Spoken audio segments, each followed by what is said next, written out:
ළමයි දැන් ඔයාලට කියලා දෙන්න යන්නේ සමාන ලකුණු දෙකක් සහිත නිකිල එකතු කරන්නේ කොහොමද කියලා. ඒ කියන්නේ මේකෙත් ධන නම් මේ නිකිලේ ලකුණත් මේ නිකිලේ ලකුණත් මොකද්ද ධන. එතකොට ලකුණු සමානයි කියලා තේරෙනවනේ. එහෙම නිකිල දෙකක් එකතු කරද්දී ළමයි උත්තරේට එන නිකිලේ ලකුණත් මොකද්ද? ධන. මේ කොහොම කිව්වොත් තේරෙන්නේ නැහැ ළමයි. ඒසියෙන් මතක තියාගන්න නිකිල දෙකක් එකතු කරද්දී ධනයි තිබ්බොත් උත්තරේ ලකුණත් ධන. ඍණයි තිබ්බොත් උත්තරේ ලකුණත් මොකද්ද ළමයි? ඍණ. එතකොට 4යි 2යි එකතු කරනවා 6යි. මේකත් 4යි 2යි එකතු වෙලා 6යි කියලා එන්නේ. මේක ලේසියෙන් මතක තියාගන්න ළමයි. ධන කොල්ලෝ කියලා හිතුවොත් ඍණ කෙල්ලෝ කියලා හිතුවොත් කොල්ලෝ ධන කියවනේ. කොල්ලෝ 4කට කොල්ලෝ 2ක් දැම්මොත් කොල්ලොම 6ක් එන්න එපේ. ඍණ කෙල්ලෝ කියලා කියවනේ මම. කෙල්ලෝ 4කට කෙල්ලෝ 2ක් එකතු කරුවොත් කෙල්ලොම 6ක් එන්න ඕනේ. එච්චර ලේසියෙන් මතක තියාගන්න. මේක ලේසියෙන්ම කෙටියෙන් මතක තියාගන්නවා ළමයි. දෙකේම ලකුණු ධන නම් උත්තරේ ලකුණත් ධන. දෙකේම ලකුණු ඍණ නම් උත්තරේ ලකුණත් ඍණ. ඉලක්කම ගන්න ඉලක්කම් දෙක එකතු කරලා. තේරෙනවද? හරි. දැන් ඒකත් පුළුවන්. ඊළඟට ළමයි නිකිල එකතු කරද්දී නිකිල දෙකේ ලකුණු අසමාන නම් කොහොමද හදන්නේ? මේක ලේසි ළමයි. දැන් මේ තියෙන ධන 4ට එකතු කරන්න ඍණ දෙකන්නේ. එතකොට ළමයි දැන් දෙකම ධන නම් ලකුණ ධන වෙනවා. දෙකම ඍණ නම් ලකුණ ඍණ වෙලා ඉලක්කම එකතු කරලා 6යි කියලානේ දාන්නේ. මේක ළමයි වෙන්නේ උත්තරේ ලකුණ එන්නේ ඉලක්කමෙන් වැඩි එකේ ලකුණ. ඉලක්කමෙන් වැඩි 2ද 4ද? එතකොට ඉලක්කමෙන් වැඩි 4 නම් ඒකේ ලකුණ තමයි උත්තරේ ලකුණ.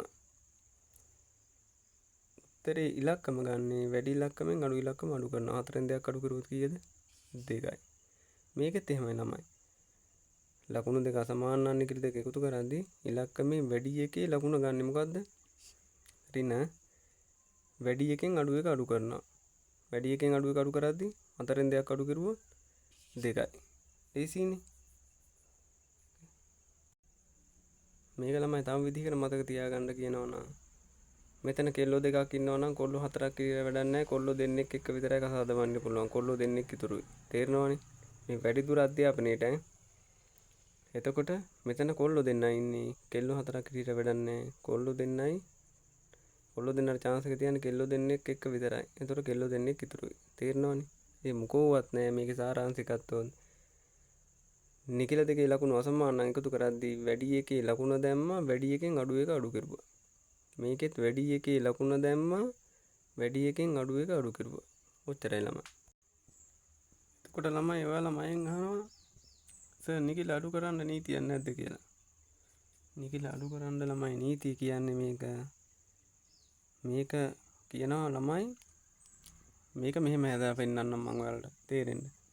ධන 4මයි මේ අඩු කිරීමට කලින් නිකිල එහෙම ලියාගත්තා.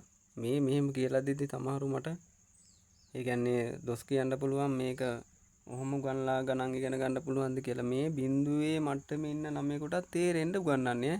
මම වීඩියෝ එකෙන් පස්සේ අනිවාර්යෙන් ගණන් වල මේ නිකිල භාවිත කරන්නේ කොහොමද කියලා ඔයාලට අනිවාර්යෙන් කියලා දෙනවා. මේ බේසික් මූල ධර්මය දන්නේ නැතුව ළමයි එතනින් එහාට ගණන් හදන්න බෑ නිකිල. ඒකයි මේ අයන්නේ ඉඳන් කියලා දෙන්නේ. එතකොට මේකේ මං කීවා අඩු කිරීමට කලින් නිකිල එහෙම මේ ලකුණත් එක්ක ලියා ගන්නවා. ඒකේ ලකුණ වෙනස් වෙන්නේ නැහැ. ඊට පස්සේ අඩු කිරීම ළමයි එකතු කිරීම කරනවා. එකතු කිරීම කරද්දී මෙතනින් අපි දැන් තිබ්බ දෙයට පටහන දෙයක් කරුවානේ. එතකොට ඒ හින්දා මේකෙත් ඒකම කරනවා. මේකේ ලකුණ මාරු කරනවා. මේකේ ඍණ කියන එක ධන කරද්දී මේකේ ලකුණ මාරු වෙනවා. මොන දෙක වෙනවද එතකොට ධන දෙක? ඍණ දෙක. එතකොට මම ඔයාලට කියලා දුන්න ළමයි නීතිය නිකිල දෙකේ ලකුණු අසමාන නම් මොකද කරන්නේ ඔයාලා? වැඩි නිකිලේ ලකුණ දාලා වැඩි නිකලෙන් අඩු නිකලේ අඩු කරනවා. තේරෙනවනේ? උත්තර එනවා ධන 2යි. මම තව ගණනක් හදලා පෙන්නන්නම්. මේ ගන්න ළමයි. ධන 4ෙන් අඩු කරන්න තියෙනවා ඍණ 2ක්. එතකොට මේකෙන් ළමයි අඩු කිරීමට කලින් එක හිම්ම ලියනවා. ධන 4මයි. අඩු කිරීම එකතු කිරීම කරලා මේකේ ලකුණු මාරු කරලා දානවා. ඍණ 2 ධන 2යි. ඉස්සලා කියලා දුන්නා ලකුණු දෙක සමාන නම් උත්තරේ ලකුණත් ඒ ලකුණමයි. 4යි 2 එකතු කරලා ලියනවා. කොල්ලෝ 4ට කොල්ලෝ 2 කොල්ලෝ 6යි. හරිනේ. තවත් ගාන ඊළඟ ගානේ තියෙන්නේ ළමයි ඍණ 4ෙන් අඩු කරන්න ධන 2. එතකොට මං කිව්වා අඩු කිරීමට කලින් එකේ ලකුණ එහෙම ලියනවා. හරිද? අඩු කිරීම එකතු කිරීම වෙද්දී මේකේ ලකුණත් මාරු වෙන්න ඕන. එතකොට ළමයි ඍණ 4 ඍණ 2යි කියන්නේ ලකුණු දෙක සමානයි. ඒ ලකුණම කියවනේ 4 2 එකතු කරලා ලියනවා. කෙල්ලෝ 4ට කෙල්ලෝ 2ක් කෙල්ලෝ 6යි. හරිනේ. තවත් ගානක් බලමු. ඍණ 4ෙන් අඩු කරන්න තියෙනවා ඍණ 2ක් ඊළඟ ගාන. එතකොට ඒත් ළමයි අඩු කිරීමට කලින් තියෙන එක ඒ ලකුණ එහෙම්ම ලියනවා ලකුණත් එක්ක. මේක වෙනසක් වෙන්නෙම නැහැ.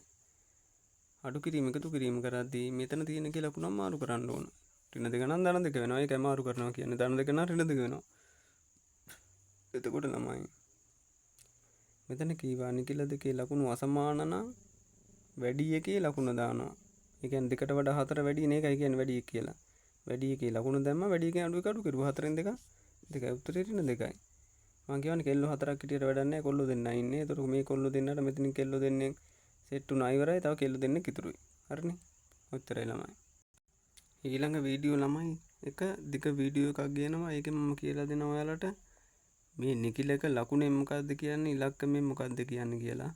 ඒ වගේම මේ උගන්වපු විදිහට ළමයි ඒ කියන්නේ අපිට O level දක්වා ඒ කියන්නේ සාමාන්‍ය පෙළ දක්වා එහෙම ගණන් මේ වගේ ලස්සනට ලියලා දෙන්නේ නැහැ ළමයි. ඒ ගානෙත් මේ තියෙන තියරීමයි තියෙන ඒක හඳුනාගෙන එහෙම ගණන් આવුත් හදන්නේ කොහොමද කියලා දැන් ඔයාලා ප්‍රධානම මූලධර්ම ටික දන්නවනේ. ඒතරම් මම ඒක කියලා දෙන්නම්. මම දිග වීඩියෝ එකක් කරන්න නිකිල වලට. හරිද ළමයි? ඒකෙන් හැම එකක් ආයිබෝවන්.